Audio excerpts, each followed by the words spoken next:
capability to reason, the process of our creation, aided by the verses of the Quran, and through it, the purpose for which we were created. In the last lecture, I tried to emphasize the difference between us being animals on the one side and performing a lot of functions as animals do, including the most emotional bonding of them, the love of the mother for the child. This, I said, was placed totally in the domain of us being animals. And as a result of that, the function of the soul is distinct. So what we do as parents, what we do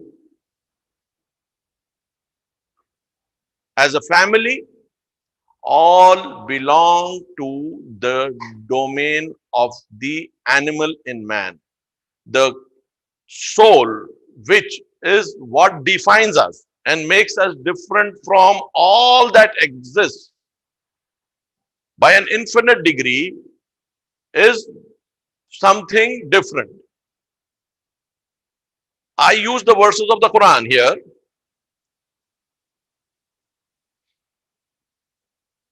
The very famous word, Ma khalaqtul jinna wal insa illa liya'budun.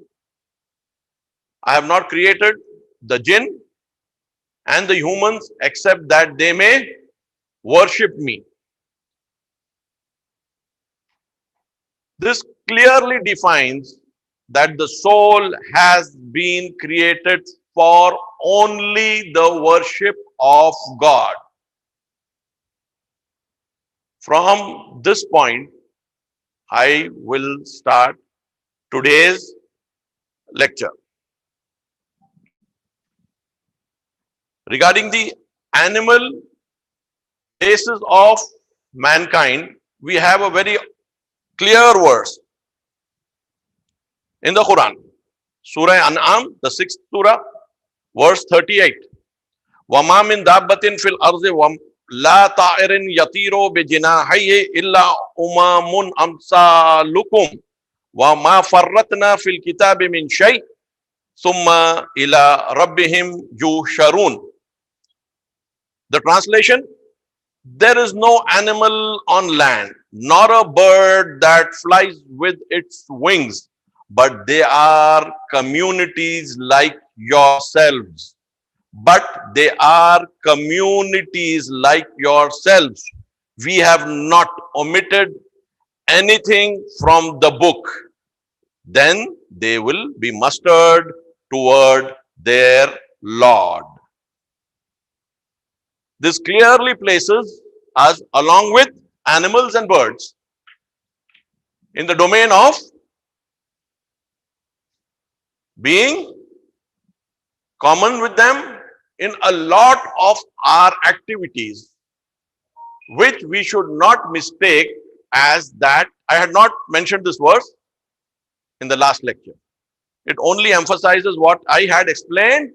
Then we need to understand this very fundamental aspect of our being animals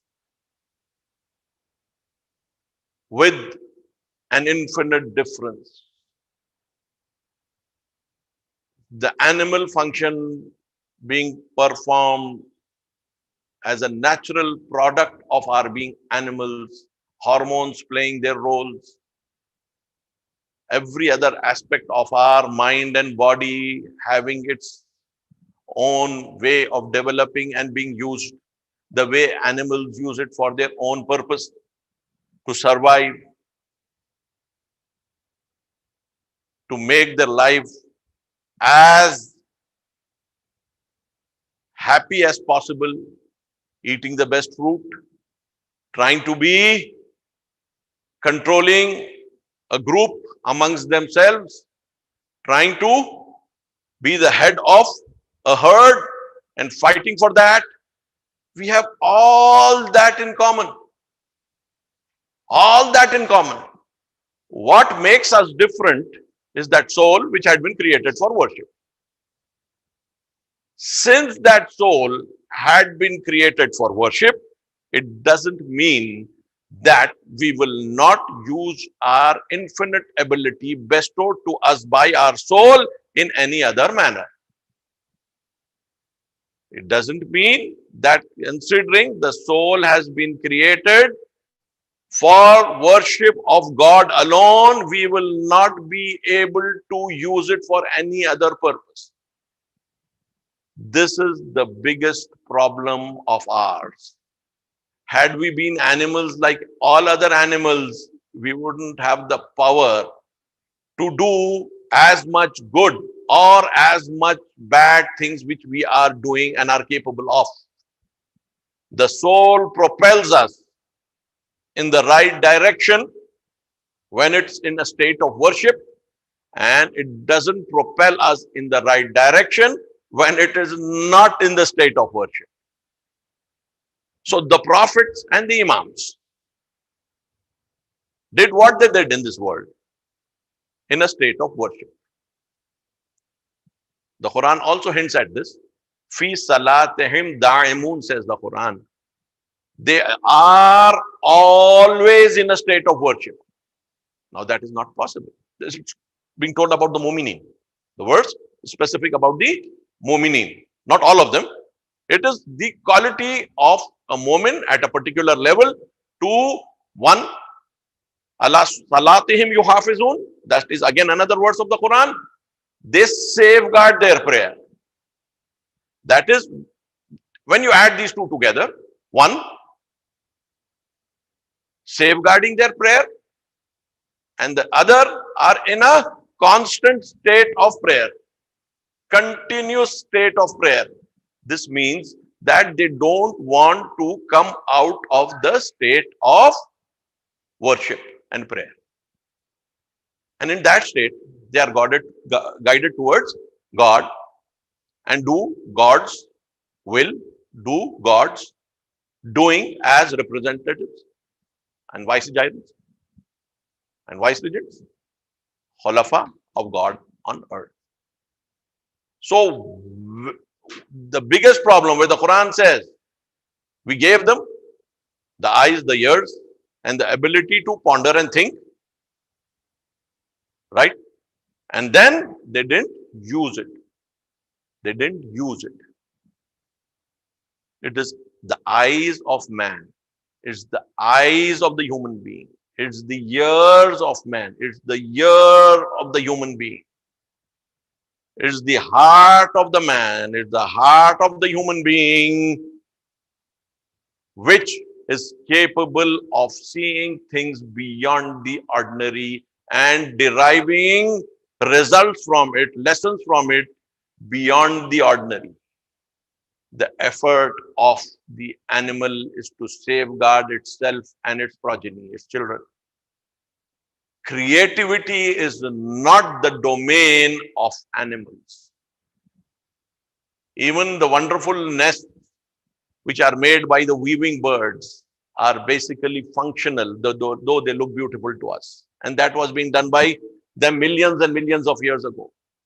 What they are capable of, they were capable of then, and they are capable of now. Creativity and capability to transmit that creativity to the next generation and create a civilization out of it is the domain of the soul. And this soul, if it is guarded through prayer, if it is properly guarded through prayer, worship, it takes the right path and moves in that direction where it is supposed to go. Therefore, as I said, the Quran says they had all these three abilities: to see, to think, to hear, but they didn't use it. And as a result, they became kal an'am balhum azal, like cattle or even worse. like cattle, or even worse. How worse? God wouldn't like to tell it in the Quran. He would like us to understand when he says worse than cattle, what we are becoming. Infinitely superior to anything living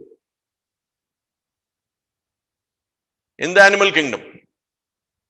And coming down below cattle would be an infinite drop from the ala illiyin to the asfala safilin. Again, two words used by the Quran, two phrases used by the Quran. We can take them to the highest of the high or bring them to the lowest of the low. We can bring them to the high. The process of going to the high and the beyond is through being able to lift the veils of the unseen, which I spoke of in the last lecture.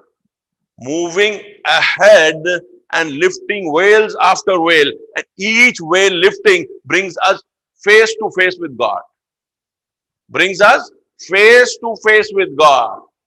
We say Subhanallah, Subhanallah, Subhanallah. The veil, one after another, gets lifted and it goes on and on. A lot of veils have been lifted by the Quran itself, just as a guide to us in the path of finding more of them. I just mentioned how God wants us to see. In the last lecture, I didn't recite this ayat. I recited this ayat in the question and answer, which I want to make a part of the lecture today. أفلا ينظرون إلى الإبل كيف خلقت وإلى السماء كيف رفعت وإلى الجبال كيف نصبت وإلى الأرض كيف سطحت. Surah Ghashiyah, 88th Surah, verses 17 to 20th. Do they not observe the camel, how she has been created, and the sky, how it has been raised, and the mountains, how they have been set, and the earth, how it has been surfaced and spread. These are the basic verses of the Quran during the Makki period, during the initial period, where the physical structure of the camel is being told to be observed. As I told earlier, it was not being pointed out to how to milk the camel, how to graze the camel. No, it was khilqat of the camel. Kaifa khuliqat, how it has been created. Look at the intricacies. You see it, how it goes in the desert, unhindered by the sandstorms, which are like storms in the sea, burying people in the dust. It becomes a refuge for the rider. The last resort when all water is finished, to provide water to the rider by what it stores in itself. God wants us to look beyond what has been visible, and then it takes you further and further and further and further. As we go, I had already spoken about the clouds, how the mountains move like clouds, how the gravity has been spoken of in the Quran, the pillars you can't see. These two verses I have already mentioned. There is another verse which is worth mentioning again, which is worth mentioning again.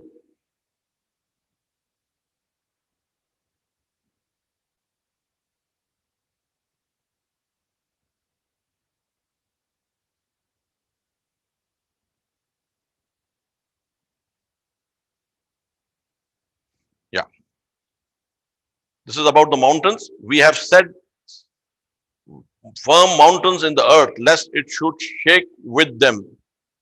And we have made broad ways in them so that they may be guided. So the role of the mountains has been defined. That has again been proved to us now in this present times, how the mountains are able to see to it that the stability of the earth is maintained.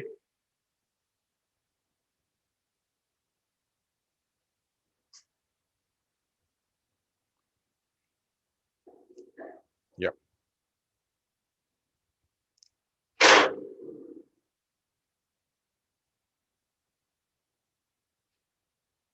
I think I've missed one of the verses here.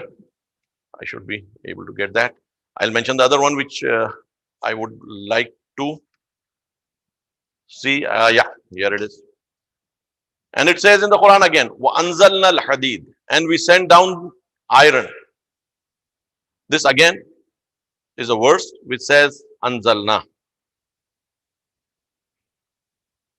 It's been proved now that iron has come to the earth from the meteorites when it was being fired with meteorites before all life came in this world. It's been proved that all heavy metals are formed in the core of stars, and from there they move out. Even gold, which we have here, is the result of it being created in the core of stars. When you speak of stars, it's the core of the sun. That would be the nearest to us. So all this, and God says Anzalna. It says Anzalna al-Kitaba in the same verse, verse 25 of Surah Al-Hadid, and then says Anzalna al-Hadid. So the Kitab came from above, that is not a part of this earth, and again we have sent down Hadid. This is what we have come to know now.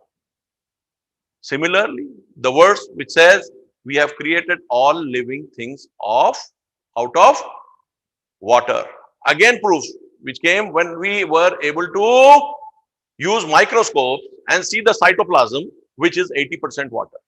And that is what is the basic living matter of the cell, which keeps the cell alive, like the blood of our bodies. This is what God is speaking on the physical front, where you would be wanting to learn more and more from Him. You have the ability to understand this is the ghaib I am pointing to you towards. And that is the result why the Muslims were able to be leaders in science. How can a book coming from God make a community which had no literature before it in any sense apart from poetry of the worst kind?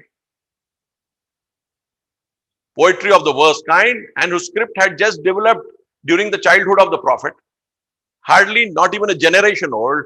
How can a book coming there to a Prophet who was unlettered, though pure and pristine, how did it all happen? And if we again go back to the same process, considering that we have left the bus of modern development, Muslims have missed the bus of modern development. If they go back again to the same source and get inspired and move in that direction, where will it take it? Provided they protect themselves through constant prayer, as mentioned in the Quran, safeguarding their prayer and staying in that state continually. How will it change the world for good from the world of today, which as a result, which I mentioned in the earlier part of this lecture, we have a soul, if not controlled by God, would create havoc. And it is creating havoc in personal lives, at the level of the family, at the level of the society, and at the level of the world at large. Are we not seeing it? And what is amiss? The only thing amiss is God and godliness.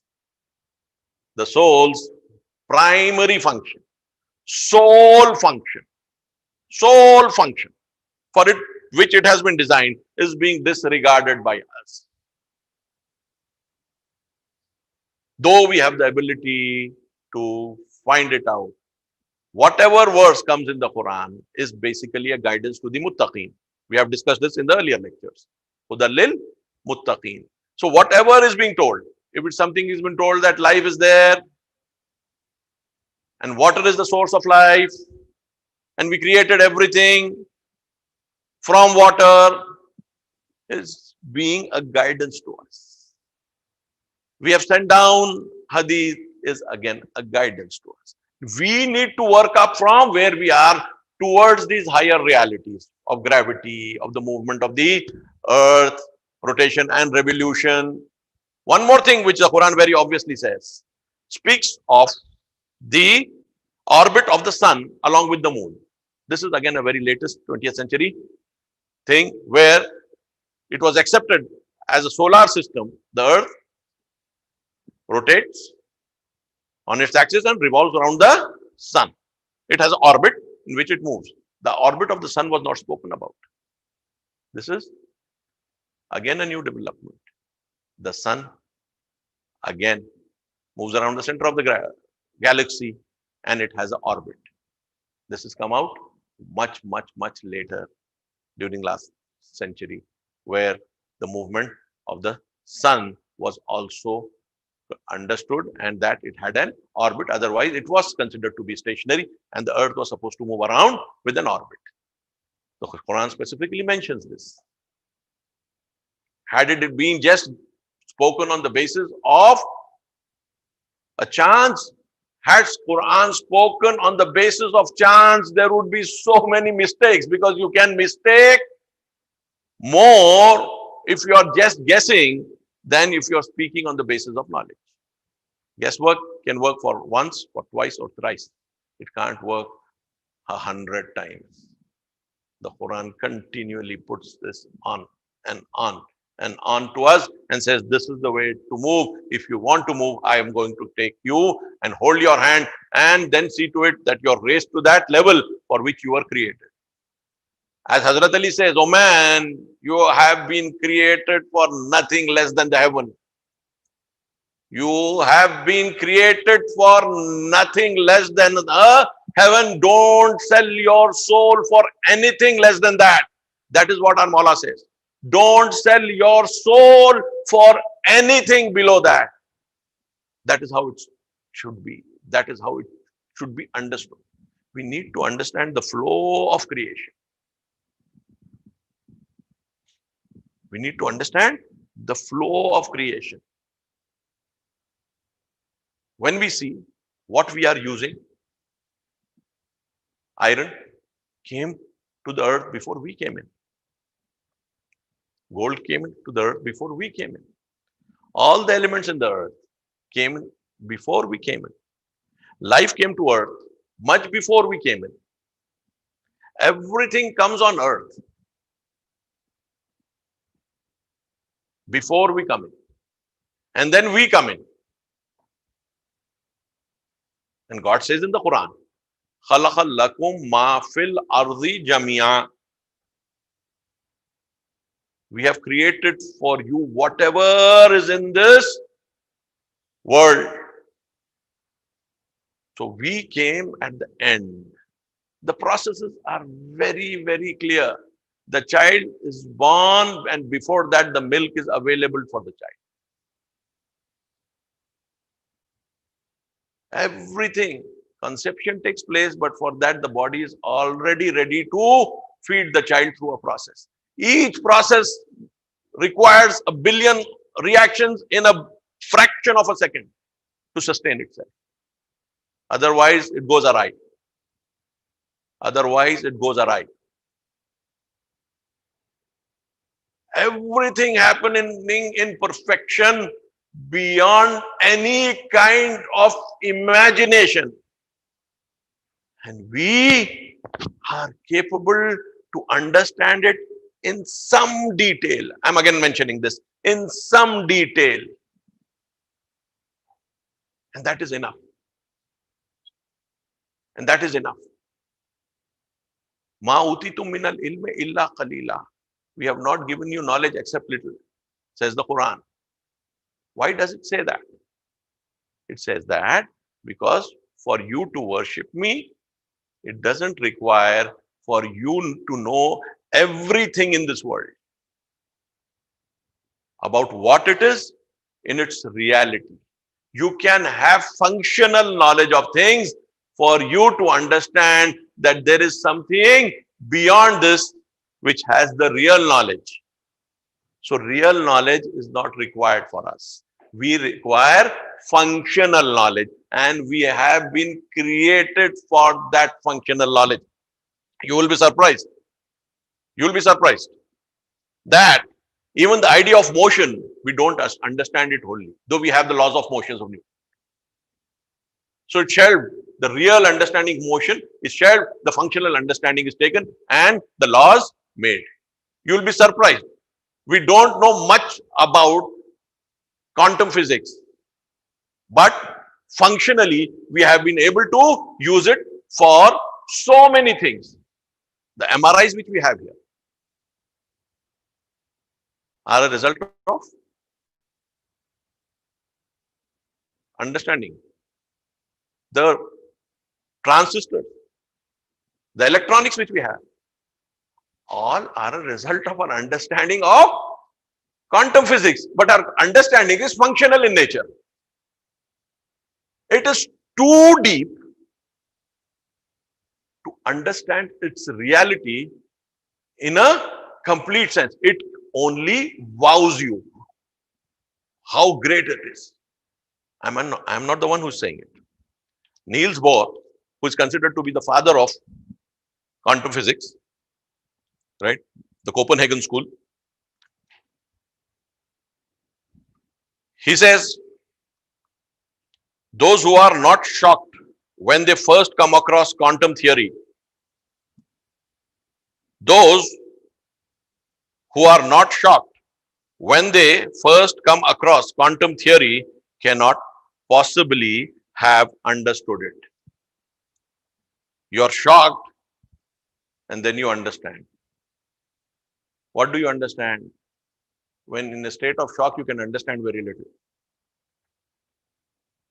Unless you get that shock, that it is too great, you are not given that too little. Unless you are not awed by what it is, how too great it is, you are not bestowed how you need to understand it in that too little. Had we been able to master it completely, this world wouldn't have existed. Man would have destroyed himself completely. God gives enough for him to know to worship him, not to rule the planet. It is the mistake of man. With the knowledge he has, he wants to rule the planet. Instead of ruling it, he is ruining it. Am I right or wrong? Instead of ruling it, so you have been given knowledge to serve here as my representative. You have not created anything. I have created you. You understand that I have created you and I am the merciful God, the beneficent and the merciful. And you become my representatives on earth, the Khulafa, the vice regents, and then keep operating whatever knowledge you require for performing that function. I am ready to give you. Get the idea of ruling it. You will only use that little knowledge you have to destroy. And in the final process, had we not controlled events with our will, you would have destroyed this world many times over, because your creativity is totally dependent on us, and your dependence on us is so complete that if you are not connected, you cannot deliver. The connection is through prayer, and only those will deliver who are connected through prayer with me, and then come to the world and work in it as the prophets and the imams did. Look at those who were against them. What did they create? Just look at the mushrikeen of Makkah, the kafirin who opposed the prophet in Makkah. What were they doing? What have they created? Nothing. Look at every place in this world where there has been kufr, there has been no great development. And if it has been there, it has been for destruction. Uncontrolled destruction. Today, what is happening? Those who are having technology are trying to get everything out of the world because they have a superior technology. And laws are being made for them to benefit. And as we see during the COVID, the billionaires have benefited from the tragedy that has befallen mankind during the last year. Their richness, their wealth has increased and has given them more power to further control the destiny of mankind. Greed has become the basis of controlling other humans, and technology has become the maid servant for doing so.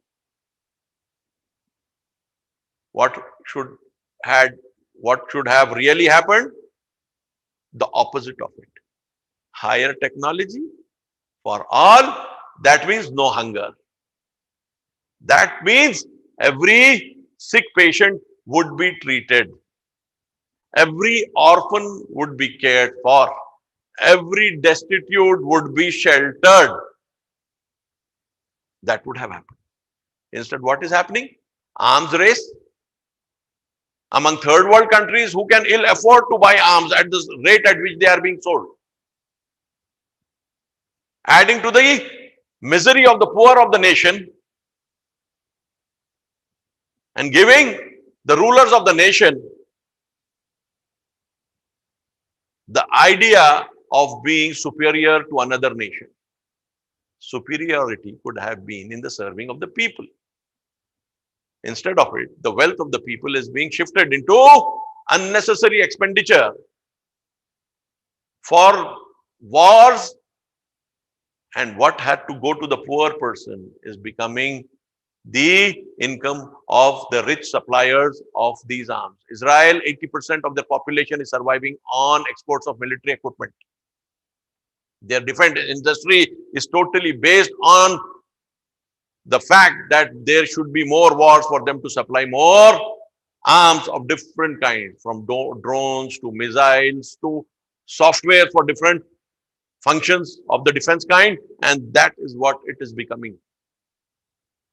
So the most powerful and the most educated people, the most capable and having scientific knowledge, whom God had preferred over other people because of their worship of God, forgetting God and becoming the worst enemies of themselves first and of mankind later.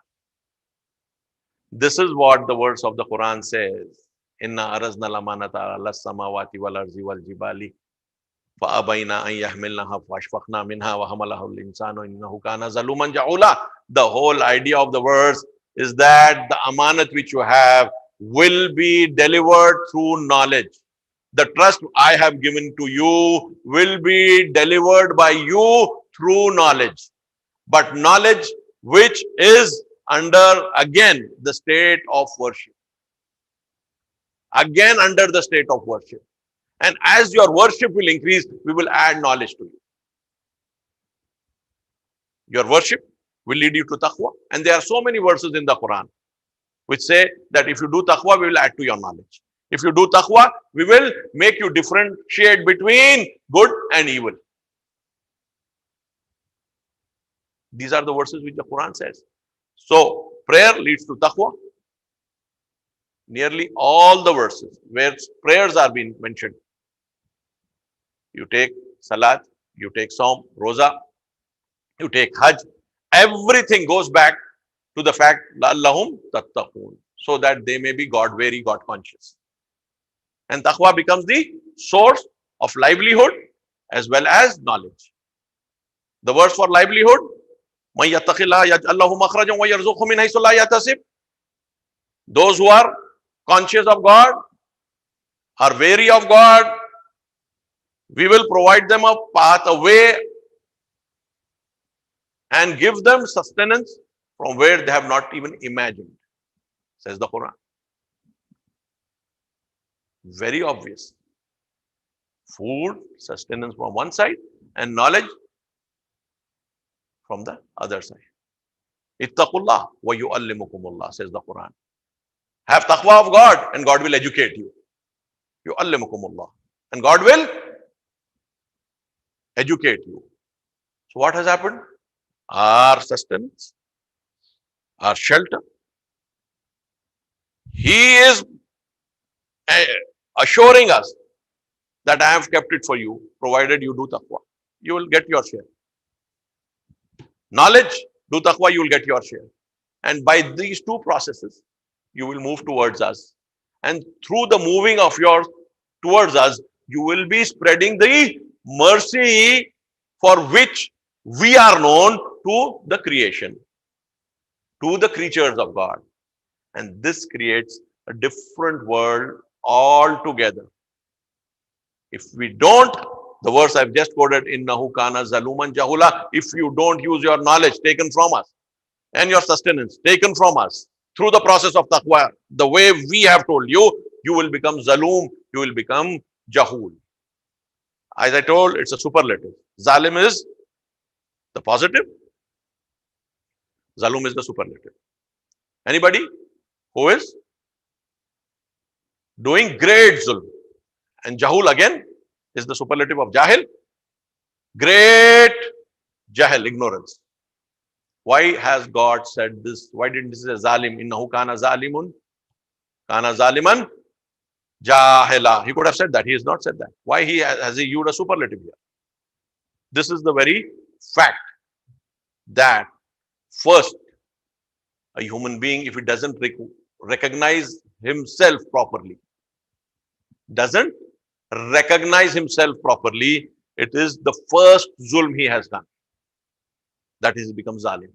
He's not been able to recognize himself, that he is the representative of God on earth. The verse is beginning with that, right? He has accepted the mountains, the earth, and the heavens have not.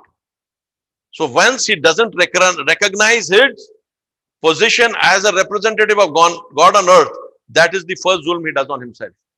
And then he becomes zaloom by doing zulm to others.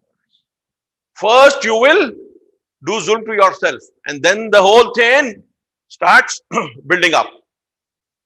Similarly, you lack the knowledge of yourself, becomes something of making you a jahil. And the next phase, where because of not knowing yourself, you start acting, you act on the basis of ignorance. That initial ignorance and the added ignorance of acting in the world. Once you have not accepted your position and known your position, you still act. So you act on the basis of ignorance. The first ignorance gets added to the next ignorance. So everything starts from you, the good of it and the bad of it.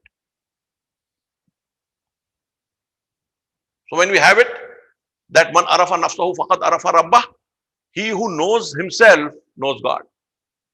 If you know your position as a servant of God, as someone sent as a Khalifa of God, inni ja'ilun fil ardi Khalifa, you make it the first base of your knowledge and the first base of your not doing zulm. Once you fall in that category of knowing yourself and not doing zulm as a result, because you have known yourself as someone who is a servant of God, so you look at God for further orders. You are not transgressing his limits. What God says, he transgresses limits. Hudud, what the word used by the Quran is hudud. Had, limit. Hudud, limits. We won't cross the limits of God. Crossing the limits of God is entering the world of sin and sinning.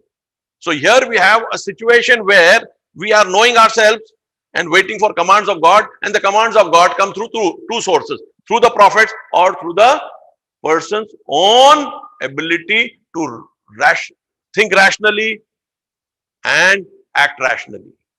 So aql becomes a mercy of God, and as a result of that, the next phase, the prophets come and strengthen the aql, the rational soul. And this together with like two wings helps us to traverse our life during our stay on this earth. If we do it seriously, if we really apply ourselves to it, then we would be able to create a world of a different kind, first within us. Please pay attention to this. First within us and then around us. First within us and then around us. And if we don't, this verse ends at zaluman jahula. We become just the opposite.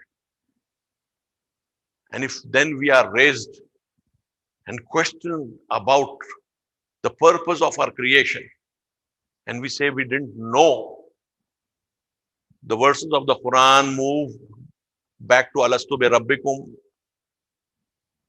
move to the fitrat ayats, All this comes one after another behind us. And then we would be able to understand what has been undone by us, which had to be completed, and what has been completed by us, which had not to be initiated.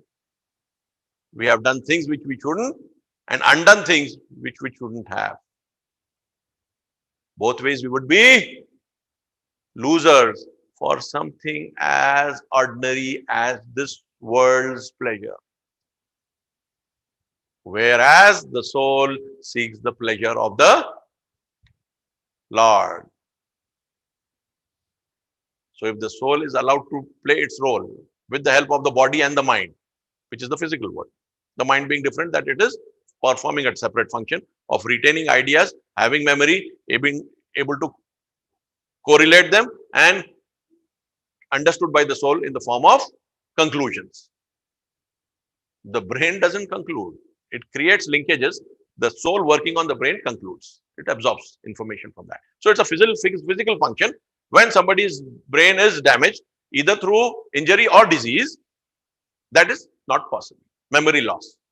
It's a function of the brain to provide a person with the memories which he has been able to accumulate through his life, through education and otherwise, but it can't yield because it's not working properly. As I told you, either through disease or trauma.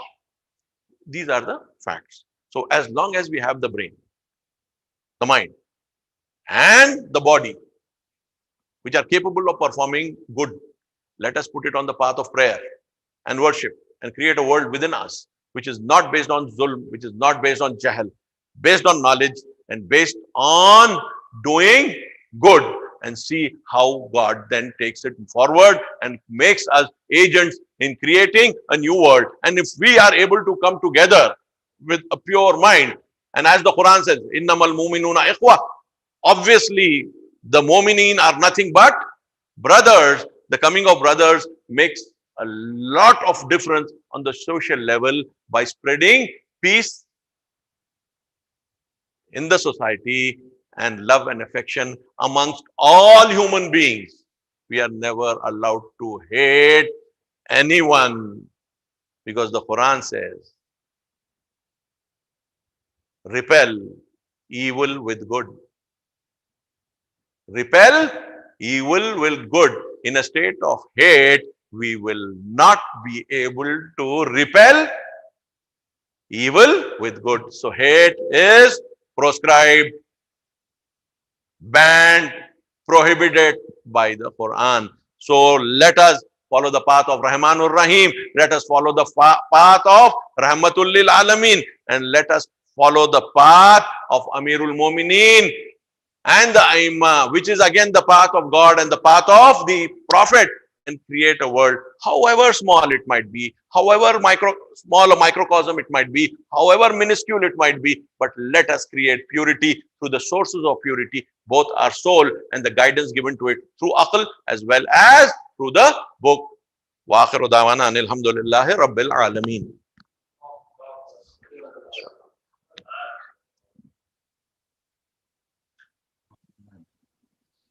Thank you very much, Jazakallah, Mujahid. Hope you can hear me. Again, I think you're now moving to what we discussed in terms of more practical suggestions on how to lead our life and how to take steps, initially working on our own selves, our immediate family, and expanding it outwards. I know that one or two people might be leaving a little early, so they know who they are. If they have a question, they can unmute and ask a question. Zarbai, after the questions, just give me a few minutes. Sure, Sajjad bhai. So there's, can we go into the questions, Mujahid? Just a couple. Yeah, most welcome, I'm listening. Sure. So, Azhar, I have a question. Raza bhai, please go ahead. Go ahead. I can wait. Yeah. Assalamu alaikum, Moulana. Assalamu alaikum wa rahmatullah. Now, the ayah that you mentioned of Surah Ahzab 72, that trust was presented to heavens and earth and mountains, and Yeah. they refused to take it, and only man took it. So now my question is, first of all, what is the definition of trust? And secondly, now the only man has the distinction of being an intelligent being. The other mentioned the heavens and the earth, they don't have intelligence. So what does it mean that they refused and man accepted it? So the question I is what? spoke. Yeah. Has the question ended? No, the question is, what is this trust that that's mentioned in the Quran? And secondly, why is unintelligible beings being referred to that they did not accept the trust? Is it just to show the importance of the trust, or is it a comparison? Yeah. I did speak about this in detail You did. in the last lecture, where I Yes. mentioned that this is a very, very obvious mention, because what we see as having physical strength in the physical terms are obviously very close to us: the mountain, and then the earth, and then the heavens. We see their physical might. And since we see their physical might, and when God says that these physically, again, infinitely stronger things than you are, what you are, have refused it, have not accepted it. It is something in the form of a literal use of a term in which the mountain is being used only as showing a physical reality of a very infinite kind. Heaven similarly, earth similarly. So this is a kind of allegorical mention just to get into the mind that it is not the physical part which is going to be the amana. It is not physical. Had it been physical, these are bigger physical entities, they should be able to do it. So you move out of the physical straight. So how did man accept it? The question would be that. I mentioned a bit of it in the last lecture. How did man accept that? The very fact that man has been given a soul. And when we compare it with the other verses, Inni Jailun fil arza khalifa, it is not a question of human choice. And we all feel that we are not here by choice. As God says, I am going to. Or if it's not going also, it's I am placing. Inni Jailun means I am placing my vice regent, my khalifa on earth. And once I have given him of my spirit, you should prostrate before him. That's the command to the angels in the verse Surah Baqarah. So now when we see that, it is obviously the non-physical part of man, and that is the ruh, which we again linked it with the Summa Ja'alnahu Khalqan Akhir ayah, which says, and then we made him a very different being, a different creation. And as a result of that, a different creation, from it is expected a different way of doing things, and that is based on his ability to understand the ghaib and follow the laws of creation. I'll go in greater detail in the next, inshallah, the flow of creation, how it happened. That I'll put it for the next, the flow of creation. You can take it as the, what we call the title of the next lecture, the topic of the next lecture. So, the heavens, the earth, and the mountain are being explained. Physical realities, they are not there. You as a physical being will not, obviously, because you're much weaker than that. And therefore, one great thing which you have in you is that you are khalqan akhir, as a result of our giving you as of our ruh, wa nafaqtu fihi min ruhi, when I have given him of my spirit.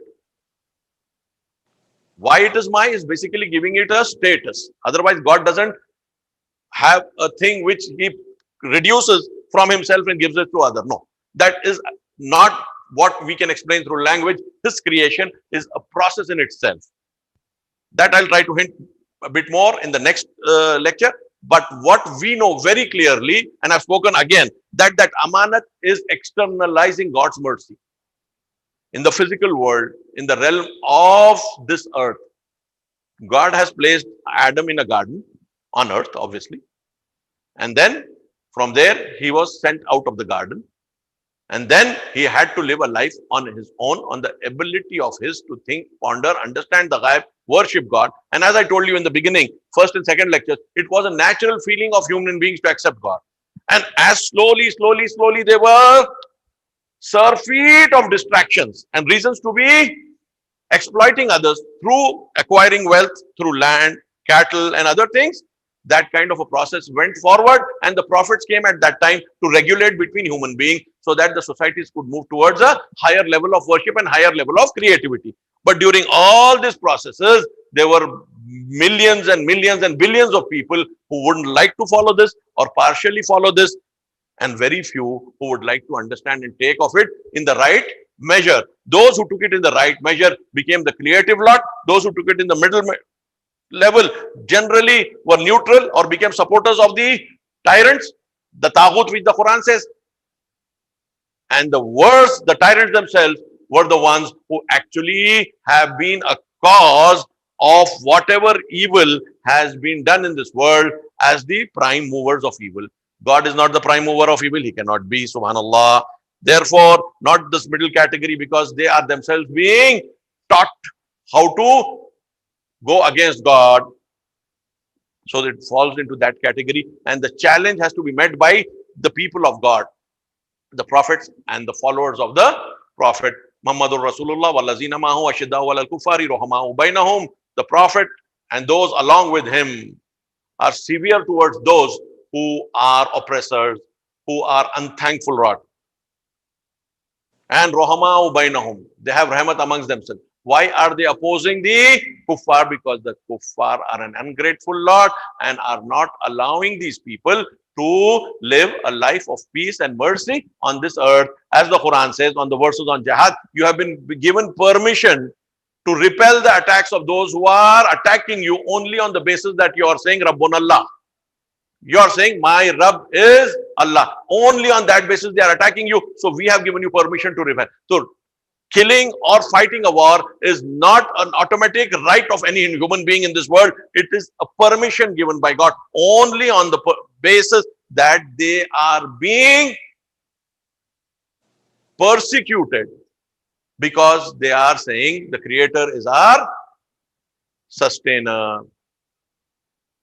Allah is our sustainer. So here it is that we come into a different word. So it's externalizing the will of God. And if somebody stops you physically from externalizing it and exploits you and persecutes you, and then it is the permission which God grants. And as the ayat progresses, it says, had it not been for this, synagogues, monasteries, churches, and mosques would have been destroyed where the name of God is oft taken. This is the words of the Quran. So it is externalizing the mercy of God, and those opposing to it being externalized, though they are not being pushed to follow that, depending on the ayat that says, La ikraha fid din, there is no compulsion in religion, because there can't be any compulsion in religion, because it's an act of soul, and the soul needs to work itself up. Nobody can push it to do it. And that therefore Quran says, La ikraha fid din. Ho hi nahi sakta. It's not possible to have compulsion in religion. So we can't have compulsion. So it all works together in a complete, well-knit manner. But I think I have gone a bit ahead than what I should have. This could come in the 8th or 9th or 10th, inshallah, lectures. Inshallah, inshallah. One more question, Mujahid. You mentioned that the purpose of the creation of the soul was to worship God. Can you hear me? Yeah. And you kind of separated some of the animal characteristics, the filial relationships, the relationship the mother has with the child, and so on.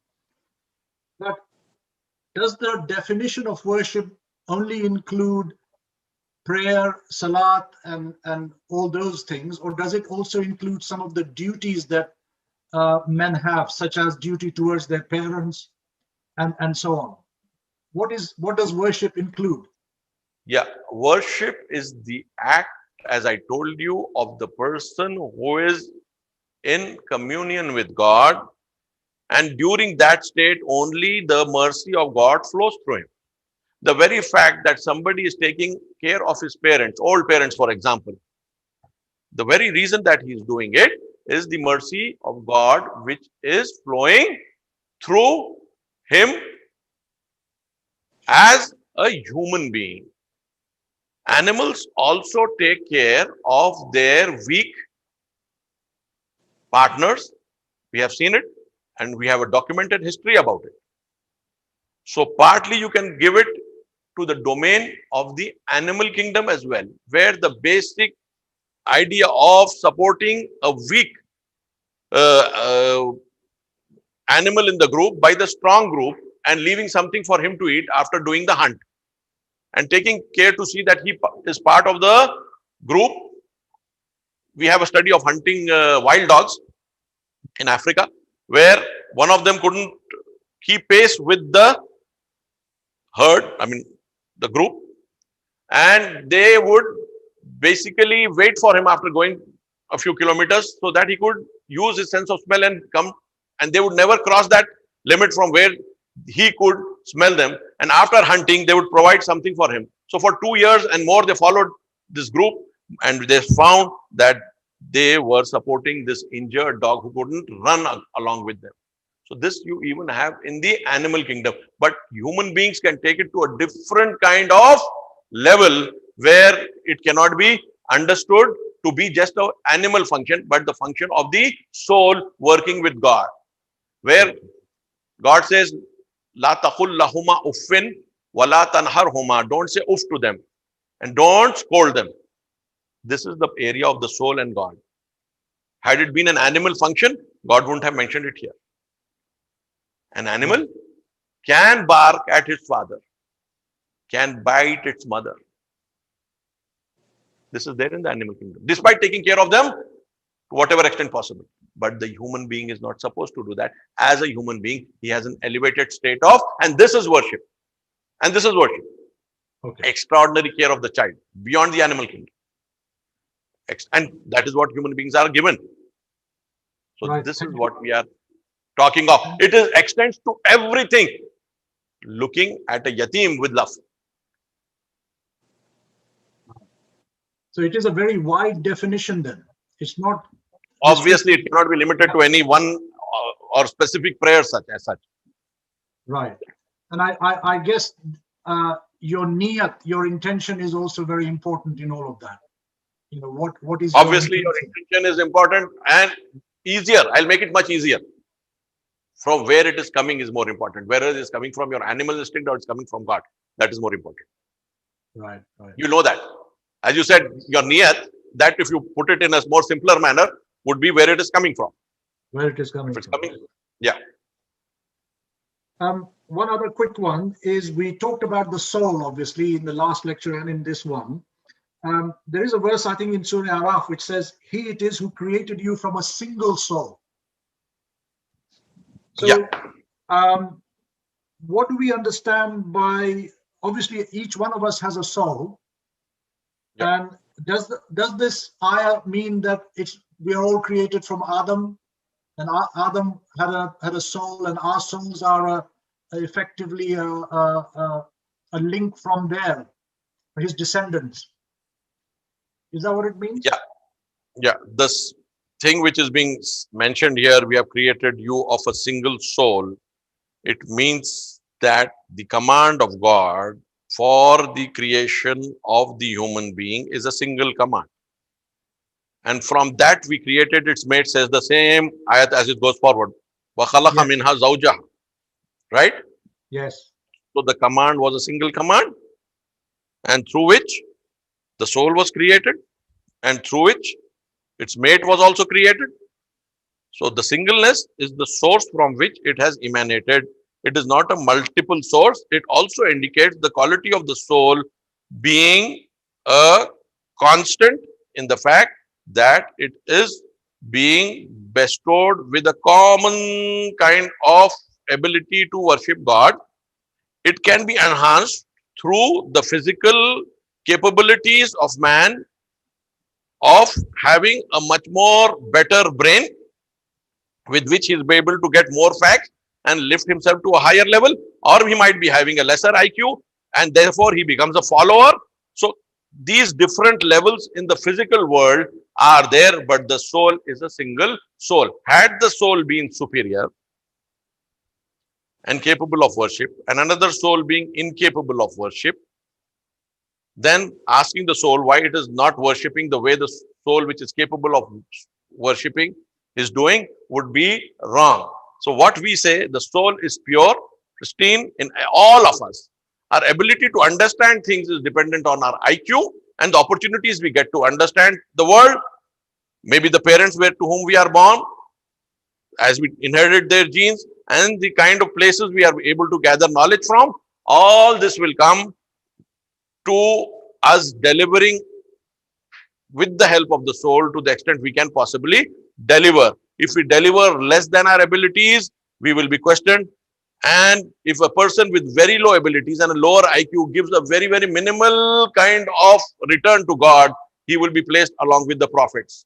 So the difference is not in the soul, the kind of circumstances, the IQ levels, all this will count, and they make the difference between the souls. Otherwise, the souls all are capable at one level of delivering. So no soul can consider itself higher than the soul of the other. Yes, physically and mentally we can be superior, and that is very obvious.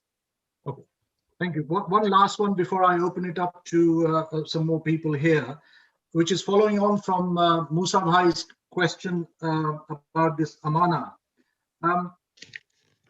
Is it because Allah wanted to give his amana, he gave us the power of choice and free will, and the other entities, the heavens, the mountains, and the earth, were quite happy to passively be controlled by Allah subhanahu wa ta'ala? Is that the... So what I'm trying to say is that the heavens, the mountains, and the earth were quite happy, endowed with whatever strengths they have, but not have the power of choice, not have free will, just passively do whatever Allah has commanded them to do. And we took it on because, or which came first? Was the amana given to us because we had the power of choice, or power of choice was given to us and free will because we were given the amana? I will go in detail in the next lecture, the flow of creation, as I mentioned, because I knew that these questions would be asked. The flow of creation would be able to determine how the universe was created, what was the methodology of its creation, was there an entity before the physical creation of the universe. All this we will go in the next phase. To put it summarily, we would only say that if God wants us to worship him as our own choice, as free human beings, and obviously it doesn't make any sense to give amanat to somebody who doesn't have the ability to choose to accept it or not. An agent is an agent because he has choice. You give him something and you say you deliver it there or do this thing with it, and he should be capable of doing it or not doing it. Yeah. Otherwise, there is no question of questioning him at all or even praising him, because there is hardly anything else he can do. If he goes and delivers and comes back and he had no choice, what's the great thing in praising him that you did a great job? He says, what did I do? I didn't do. I wanted to throw it away, but there was no choice. So wherever there is choice, only amanat is given there. It's automatically and obviously understandable. Without choice. So you can deduce choice from the amanat or the amanat from the choice. But I would feel in the process of creation, I'll get it more in detail in the next, because I wanted to answer these questions in great detail in our flow of creation lecture, inshallah, in the coming fortnight. Thank you. Okay. Anybody in the panel, if they've got a question, please raise your hand or unmute yourself and go ahead. Assalamu alaikum, Azharwai and Mujahid. Ali Askari. Mujahid, you mentioned, and it's in Quran as well, man has been created to worship God alone, and obviously there is free will within that. The question I'm trying to put is, in our religion we say when we become baligh, the wajib becomes, our worship becomes wajib. So what is the timeline when a person has been born until becoming baligh, what is a form of worship? Because the man has been created to worship God. So this transition from being born until becoming baligh, how is that individual performing worship of God to adhere to this ayah? Thank you. When we look at Sharia and the law will always fix certain limits for everything. For the namaz being wajib, for the roza, saum being wajib, for hajj being wajib, all these things would be mentioned in the Sharia. And they will put specific age, specific conditions of the body and mind for it to becoming wajib. This is basically for convenience. This is basically for convenience. The Quran says about John the Baptist, وَآتَيْنَاهُمْ حُكْمَ السَّبِيًّا, and we gave him wisdom when he was a child. And he used to pray and worship as a child. The same could be said about a lot of other people, including some of our imams. So the ability to do worship with the right kind of knowledge has been linked to the age of bulugh, of puberty. The puberty is at a less, and funnily, it is at the age of 9 for girls, as if intellectually they have reached that age much before us, maybe around 13, 14 or 15 years. It looks difficult to say that a 9-year-old girl has to perform Saum and Salat as wajib, whereas a 13 to 14-year-old boy would be able to do that as a wajib. I don't think the difference is that much. A 9-year-old boy and a 9-year-old girl don't differ greatly. But we have done this. So it's not puberty also per se. When the Shariat has gone on this, maybe it is a particular interpretation of the riwayats, because again, this would take me into the field of ijtihad, where there are a lot of riwayat which says the onset of puberty for girls are also necessary for making namaz and roza wajib for them. So this is one area. But one thing is very clear. As you have knowledge, as your IQ and the place where you are born and your educational support which the parents have given to you, and you have been able to understand more than ordinary people, so God doesn't want you to wait till the age of 14 and say that something has become wajib on you. A person might feel that it is wajib on him. So I feel we should more concentrate on making people move towards that point where they will say, Ashhadu an la ilaha illallah, Ashhadu anna Muhammadar Rasulullah, as shahadatain, and accept imamat in the form of Ali and Waliullah by themselves. And if you accept God, and if you accept the Prophet, and you accept the Imam, you start worshipping God, following the Prophet, and through following the Prophet, following the Imam. We should focus more on that, but puberty as a particular age for achieving that point of being capable of solidly confirming Ashhadu an la ilaha illallah, Ashhadu anna Muhammad Rasulullah, and from there on towards imamat, where the social function of the Prophet starts operating, and the Prophet himself become an imam in a particular situation where he's controlling and making laws. So this needs to be understood. Till that time, I think we should be able to teach our children that they should come to that point, and then salat follows. If we can make them do it earlier, wonderful. And if the boy says or the girl says, no, I understand, there can be only one God and he expects worship from me, and I get enriched from worshipping him. So why should we say that he cannot worship God? He can worship God. Making it a wajib or not is not necessary.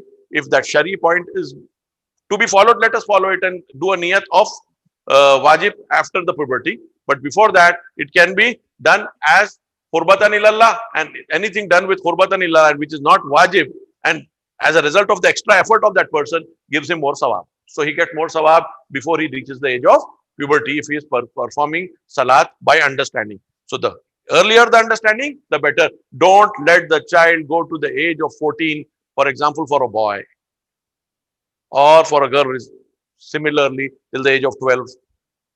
No, try to see to it that they get to that much earlier. And I think this world of ours, it has a surfeit of signs of God and a surfeit of distraction. A million ayah, signs of God, and a million distractions. If we can get our children focused towards the ayah, making them understand the creation, the purpose of the creation of the universe, the purpose of creation of man, and the purpose of his life on earth, then I think the process of wajib becomes only a technical detail which can be followed. Thank you. Thank you, Assalamu Mujahid. Azhar bhai, I have one question. Ejaz here. Go ahead, Ejaz. Mujahid bhai, my understanding has been first and on the first is on that the God has created us to do the ibadat there. For me, my understanding is ibadat is everything which God, acts of God, if we do it, that's an ibadat there. Going to the mosque is an ibadat. Taking care of your kid is an ibadat. Taking care financially of your kids is an ibadat. And going to a poor family there and giving them any kind of a financial assistance is an ibadat. Calling up the poor, calling up the ill person is also an ibadat. And as far as the baligh age is concerned, my understanding has been that if a kid, if the parents allow the kids and teaches them to pray before he becomes adolescent, 14, 15 years old there, the sawab of that goes to the parents there. Yeah, see, the sawab of the parent would be something because they have taught the child. There is no doubt about it. Yes. But the prayer of the child is his prayer because he's doing it on the basis of understanding God and worshipping him. The sawab for teaching him like that, yes, will come to the parents. But the prayer, yes, it will go to him because he's consciously praying and the basis. He's not just obliging his parents. That's what I'm telling. Okay. And at times what happens is prayer done as a result of obligation to the parents, slowly when he becomes more powerful and strong and capable of holding his own, gets going. It goes out of the window. That is not what should be happening. The other part, as you said, I totally agree with that. You cannot limit anything flowing as a person's conscious effort after worshipping God and understanding that he's God's servant and performing all his duties of taking care of himself, his family, his near relatives, his distant relatives, his neighbors, and then taking care of other things which are also involved, because only this is not ibadah, it is having a social function as well. And iman in the Quran, I'll go to it as well in the later thing, iman is being totally linked with the social duty of man and human being, and just not with his duty within the family and close friends. So this social duty also needs to be properly performed as he grows in his iman. And there are so many verses we can inshallah later on discuss about them. But the question is, ibadat is not limited to any specific ibadat.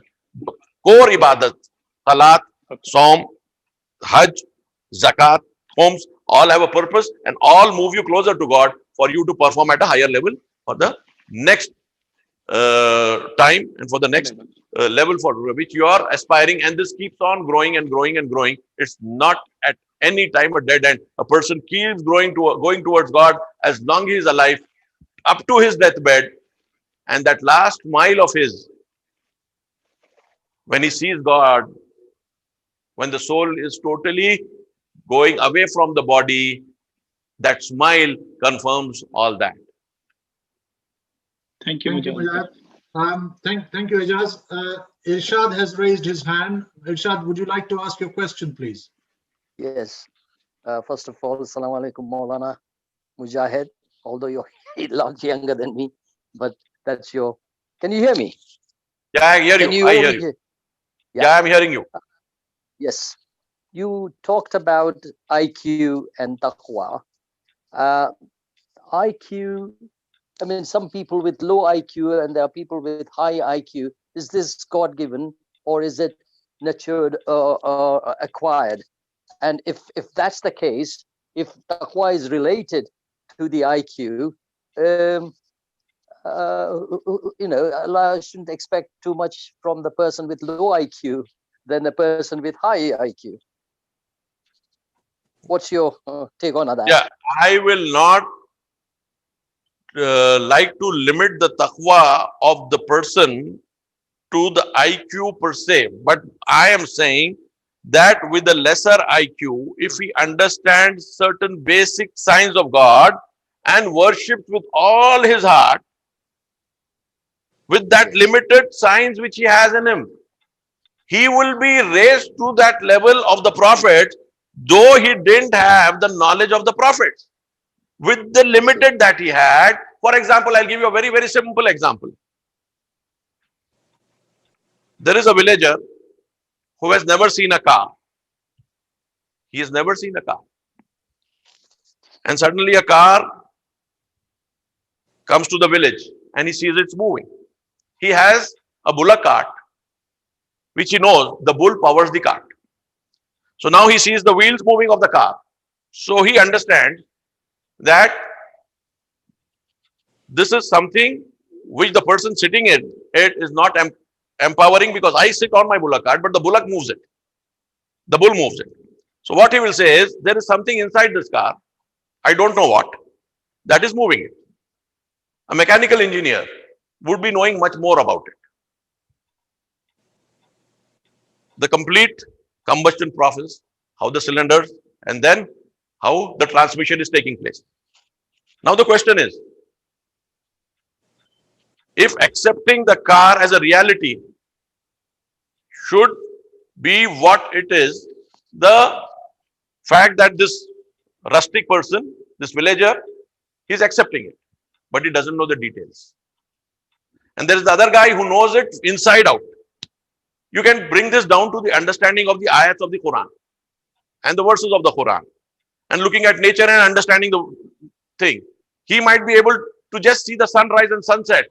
He might be able to see the spring making the trees green, the flowers and everything. He might take more lessons from that. But a person with a lot of knowledge, with a high IQ, would not be able to consider them as signs of God. So per se, IQ is something which, if a person uses it in the way the Prophet used his IQ, in the way the Imam used it, Hazrat Ali used his IQ, if they used it and reached to that level, and this person incapable of going into that detail, but has, with the pure soul and pure intent, with the limited science which he has been able to get into his mind, done the same, then he will be raised at that level. Though his feeling of the same example of the car and its detail is not like that of an engineer. He can see the cylinders moving, he can imagine them, he can look at, understand the transmission happening. No, he is not able to do that. But he is happy to understand that there is something moving because it has the power to move. And there is no bullock in the set, so it is not an animal moving it. So this is what I am saying. Never with taqwa be limited to IQ, because with very high IQ, people are not even recognizing God, leave alone having taqwa. And people with much less IQ, with little science, but genuinely, again I'll mention that 3-line case. Just because 3 lines have been drawn within your experience a short while ago, which are 6 feet long, 1 foot between them, exactly, you can be sure that it's an act of an intelligent person who understands measurement, and that 6 feet, who understands measurement and parallelism, then puts 3 parallel lines. The only problem we are us not accepting the atom as created through intelligence the whole universe created through intelligence, is because it has not happened before us. And it couldn't happen before us because we are the result. And I will go again into the next lecture on that, which is flow of creation. We have come at the end. We have the ability to go back and see the beginning, how we see it, how we should be able to see it. That is the topic of the next one. Thank you, Mujahid. Jazakallah, Mujahid. Thank you from me. Thank you. Subhanallah. Musa Bhai has raised his hand as well. So Musa Bhai, aapka question, please. Yeah, my question was, when we say any intention that we do for any worship, we say qurbatan ilallah. So is that qurbat, because Allah is not a physical entity, obviously. So I'm sure this has been answered by your previous lecture, but I just want to clarify this. When we say qurbatan ilallah, that means we are trying to achieve closeness to God. And what does this closeness mean, qurbat? And is it emulating his attributes, cultivating his attributes among in ourselves? And what are the attributes that we are capable of cultivating? And also, is there a hierarchy of cultivating those attributes? Yeah, the last part first. Yes, there is a hierarchy for those attributes. There is no doubt about it. Yeah, and some of Qurbatan it ilallah. Yeah. Qurbatan ilallah means your soul seeking its actual place by making an effort to find it. The soul, when it says qurbatan ilallah, means that it is not at the best place where it should be. This is very easily understandable. This is how we deduce things. Simple logic. If you are moving something, that means it's not at the right place. It can be moved to a higher level. So from there flows the hierarchy of it. Right? Movement means something is less, it can move to a higher level. And then again to a higher level. The hierarchy follows. So the soul feels that it needs to get to a different level. It's not close enough at this point of time. It's like the thirst in the body. When you are thirsty or hungry, you take water or eat food and are satiated. But again, you will feel hungry. Again, you require food and water. The soul again is like that. It goes towards God. It's not in a position where it says, I am sufficiently close to God. It could be very close to God from our point of view. Just take the view of the Imams or the Prophets. At a very, very high level. But the higher the level, the greater the thirst. The lower the level, the lesser the thirst. And at the close to zero, hardly any thirst. So once the guru starts living its natural life, feeling itself independent of the body and independently created, and the essence of me, it uses the mind and the body as an instrument for it getting more closer and closer to God through different acts of worship, through prayer, salat, through Saum, through zakat, through hajj, through jihad, and through other all things. So what we are speaking of is the soul is a perennially thirsty thing and continually moving towards God. And that is how it has been designed. And if it understands the purpose, it goes on the right path and continually is fired by God to come closer and closer and closer. We will get into this in greater detail, how the soul moves and how the soul needs to be directed towards God, keeping in mind that very famous word, Ya ayyuhal insanu innaka kadihun ila rabbika kadham famulaqi.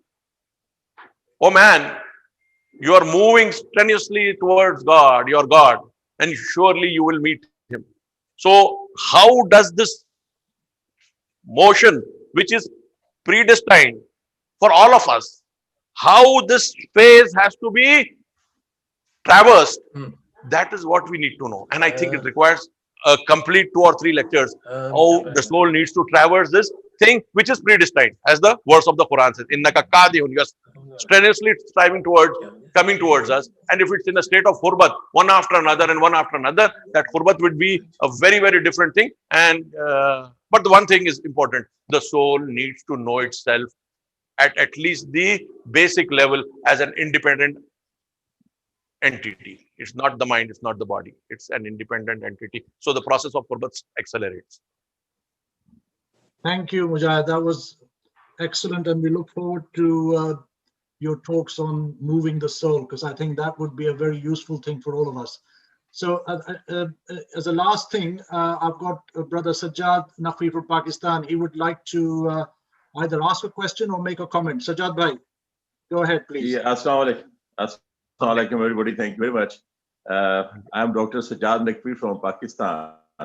I'm a psychiatrist, and I'm in this group by the courtesy of my respected Azhar bhai. So it will be just a short. I will try to cut it short because it's already quite a long time. It is just revising your previous lesson, your previous lecture, and I'm thankful that Agha Sahab, he's carrying away all the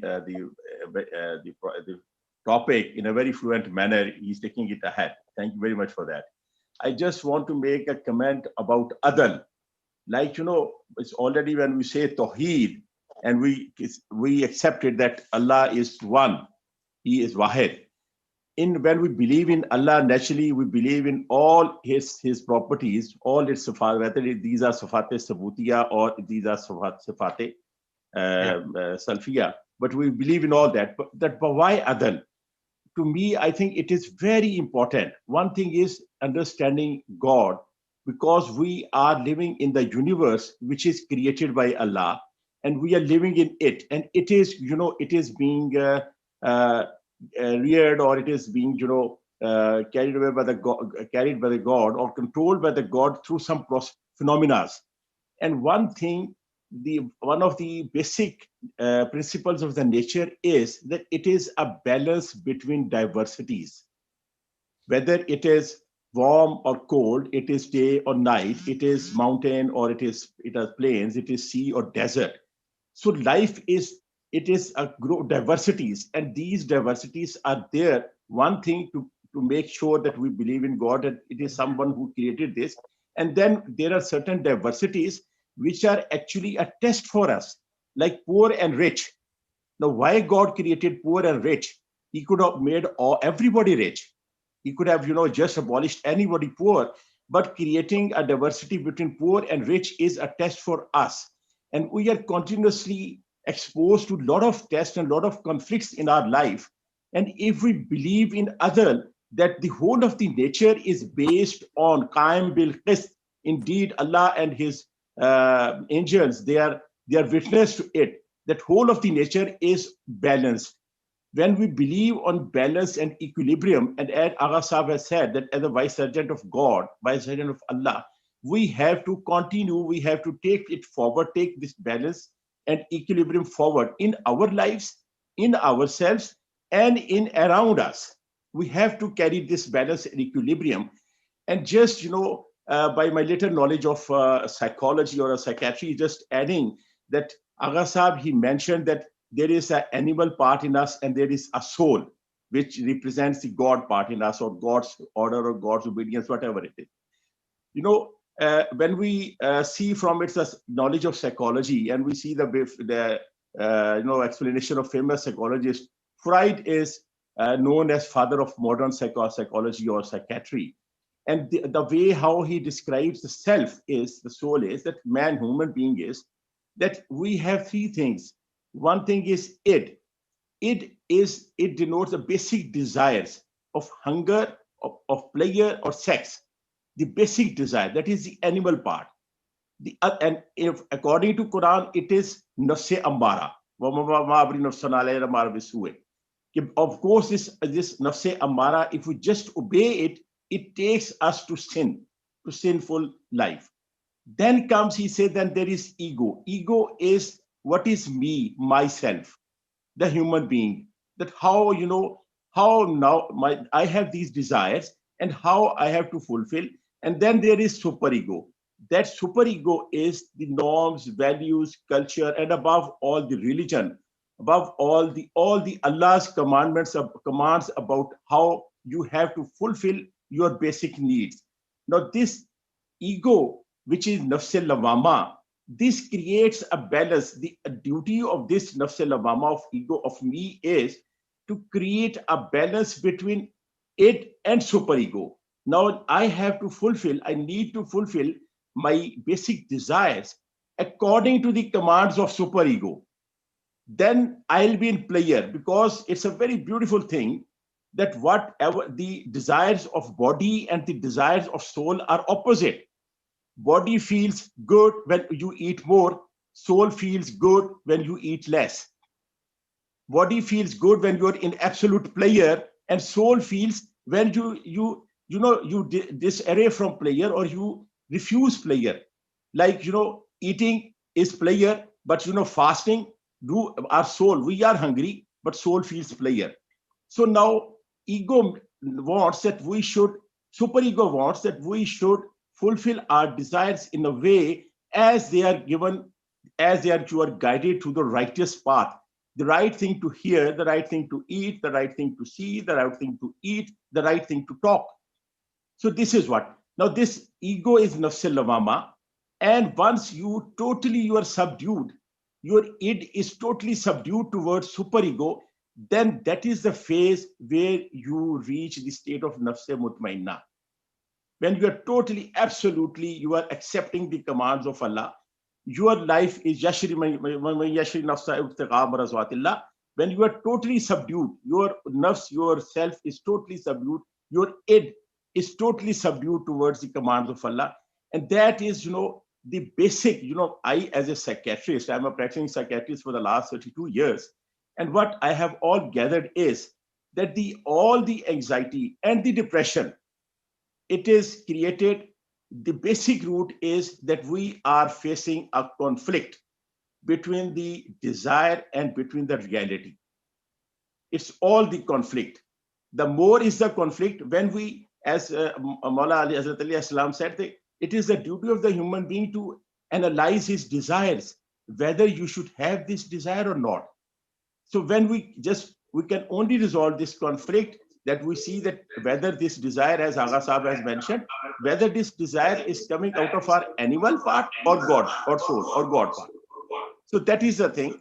So I think basically Adal is very important not only to understand Tawheed or understand Allah, but it is very important to spend your life, which will ultimately take you to absolute pleasure. And in so many religions, the same, ultimate aim of every person is immortal pleasure. And if you go through the teachings of Buddha, he would say it is nibbana. When you absolutely deny the animal part, you reach into extreme pleasure, and that extreme pleasure, they say in their terminology, it is nibbana. So that is, I personally feel, because it is a day-to-day, understanding and talking to the patients, that this is the basic thing, which is the beauty in our Asul-e-Deen, which unfortunately is not so emphasized in the Asul-e-Deen of our brothers from different sects of Islam or from different schools of Islam. And inshallah, it's a great pleasure to be here in this group and listening to so literally talk of Agha Sahab. Thank you very much, sir. Thank you. Yeah. Thank you, Sajjad bhai. Thank you for your input. The Mujahid, sorry, thoda sa zyada time ho gaya aaj. Thank you so much. Not a problem. Thank you for the input which Raksab has given, and it's always a pleasure. We can discuss Freud as he has done, and we can get into more detail the differences between Freud and Jung, and then the other aspects of the ego and all that. We can go into that, and I suppose some of the facts that he has mentioned seem to be looking in correspondence with what we discuss most of the time. But there are certain things about Freud which we would be able to just not accept. We'll have to put it aside, because he starts the whole thing from the desire part as the original. We go on the other side. We say this is incidental to being free and having a choice. The soul is given choice, so therefore it's given desire. It doesn't start from the desire. So this we will put to the next thing. But what is being spoke about adl, the way you have interpreted it, I am in consonance with it. If you mean to say what the balance God has created, right? That would mean, but in theology, that didn't mean that. What you've mentioned here, the adl which we said, didn't mean that in theology. It meant something different. But what you say of adl now, that God maintains a balance and He wants us to maintain a balance. From the verses of the Quran, He says, we have given you the mizan. That is for maintaining the balance. What balance I have maintained. And now that your duty is there, that you continue to maintain the balance in the society on earth. That's 100% acceptable. I mean, there's no problem in accepting that at all. But that is not what was initially meant by adl by the theologists. They meant something different from the mizan. So what you have explained, I have no issues with the adl aspect of it. The interpretation which you have given, no, there's no problem at all. Obviously, God is not a zalim. He has maintained everything in thing, and therefore He has given us the mizan for us to maintain that adl and that balance. Acceptable. No issues at all in that. The Freud part, yes, we can discuss it. You as a psychiatrist would be able to give us a lot more insight into it than I as a basic student of psychology.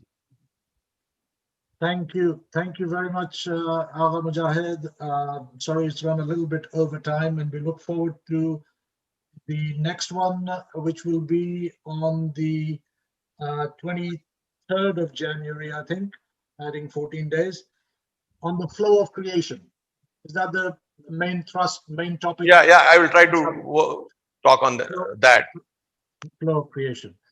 So again, we pray that Allah subhanahu wa ta'ala enhances your knowledge, keeps you healthy, and enables us to share in your wide and extensive knowledge, inshallah. And on behalf of all the other participants, I'd like to thank you, and Jazakallah, and we'll inshallah meet up again in a couple of weeks' time.